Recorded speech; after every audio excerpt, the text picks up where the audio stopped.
And welcome back to The Factor Uncensored. Central Texas has been forever changed by the deadly floods that happened on the 4th of July.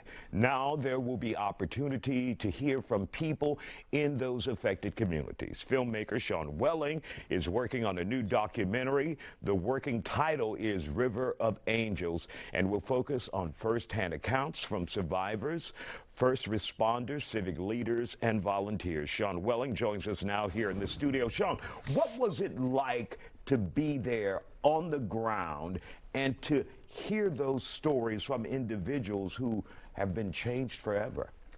It was by all means very difficult, but we were in some ways helping the individuals heal. That's what they told us, at least. It was a sacred. And was that by telling their stories, almost like a form of therapy for them? Well, what they said is some of the press and some of the bloggers came in to find out who was to blame, who went wrong, and that's not the story they wanted to have heard, and it wasn't time for that. Right. They wanted somebody to come in and tell the human stories of survivors, of heroes, and of people that had lives lost, that they didn't want ever to have those people forgotten. My wife grew up in her hometowns in KRIV, so it was. And you're very familiar with this area. Yes, I went to Camp Rio Vista. So this was about KRIV people telling the story in the most elegant, beautiful way, if you can even use that word, but certainly sensitive to the people of KRIV. Let's take a look at some of the video that you have brought back there, Sean. Now, what are we looking at here? Are we looking at, is that a still photo? Is that video?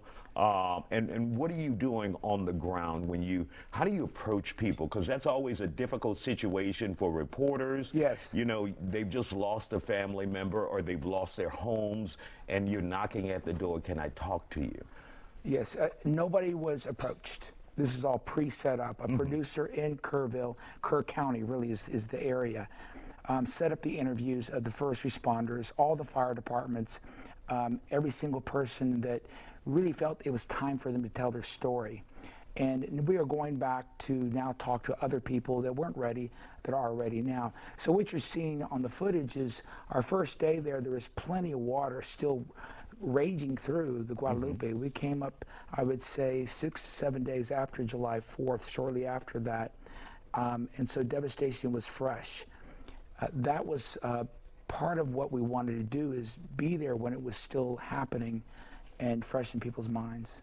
And just like a reporter out covering a devastating story like this, Sean, did you find yourself at some point overwhelmed where it brought tears to your eyes and made you emotional? When we got closer to Camp Mystic, I was right at Camp Mystic in the Guadalupe. Actually, we were in the water of the Guadalupe. That's where you could feel the horror most poignant and most difficult to be in that place. And we all said to ourselves that night, we felt somewhat, for sure, we were haunted by that. And we definitely were impacted in a way that I've never been impacted in my whole life. When you put this documentary together, and obviously, or hopefully you'll have a screening there with them first. Look at me, being your publicist here and marketing director, but what do you want them to walk away after seeing what you have put together and how they've trusted you with their stories? What do you want them to walk away feeling? That trust wasn't broken, that we honored them, and that we told the stories that needed to be told that weren't being told of the survivors, and we want them to never be forgotten, ever. And what's the timeline? How hopeful are you? How soon do you think, or it takes as long as it takes to get it together? We will be ready to have our screening when the emotions of Kerr County are ready for it to be seen.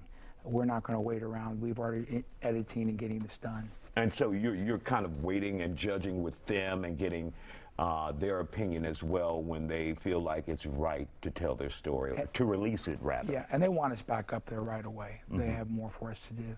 All right, Sean Welling, we appreciate it and great job, and we'll of course follow this with you here on The Factor Uncensored.